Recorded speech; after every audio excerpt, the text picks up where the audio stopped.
সবাই মিলে ক্লাসটি করলে হতো।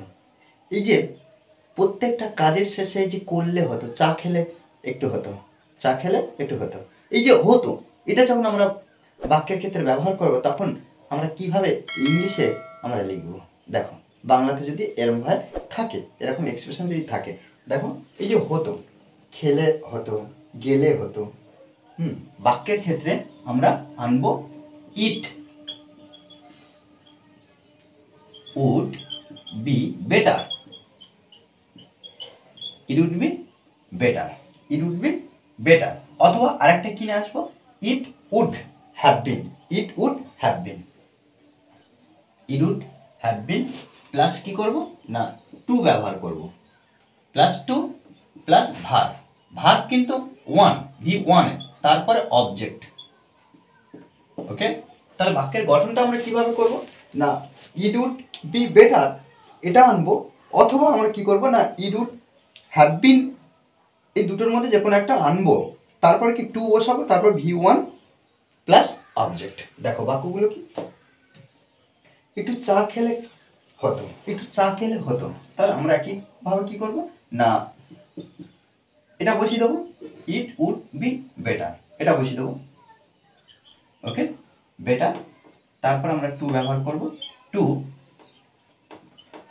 Have some tea. Okay, to have some tea, এখানে কিন্তু আমরা ইট ব্যবহার করব না, চা, চা আমরা গ্রহণ করি, চা আমরা গ্রহণ করি, তাহলে চার ক্ষেত্রে আমরা কি করব না হ্যাভ সাম টি। ওকে, তারপর কি সেখানে গেলে হতো, সেখানে গেলে হতো, একইভাবে আমরা কি করব it would be better, it would be better, এটা বসিয়ে দেবো, it would be better, it would be better, তারপর টু, এই যে গেলে হতো, টু গো, টু গো, কোথায়, সেখানে, দেয়ার, দেয়ার, সেখানে, তারপর কি গাড়িটি কিনলে হতো, তাহলে একইভাবে আমরা কি করব না it would be better, it would be better. এই যে ভার্ব কোনটা, কেনা, টু বাই, বাই কি না গাড়িটি, ডাকা, পরীক্ষাটা দিলে হতো, এই যে পরীক্ষাটা এখানে আমরা কি ব্যবহার করব না would have, would have been, অর্থাৎ ইট উড হ্যাভ বিন ব্যবহার করব, পরীক্ষাটা দিলে হতো,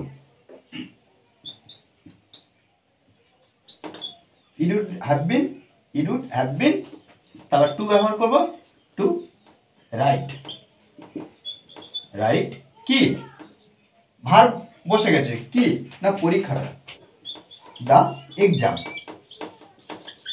ওকে, দেখো এইভাবে কিন্তু আমাদেরকে সুন্দরভাবে প্র্যাকটিস করতে হবে, প্র্যাকটিসের বিকল্প কিছু নেই, যত আমরা প্র্যাকটিস করবো তত নতুন নতুন বাংলা বাক্য থেকে ইংলিশে তৈরি করতে পারবো। ওকে, আর এই ধরনের ক্লাস অনবরত পাওয়ার জন্য অবশ্যই চ্যানেলটি সাবস্ক্রাইব করে পাশে থাকবেন।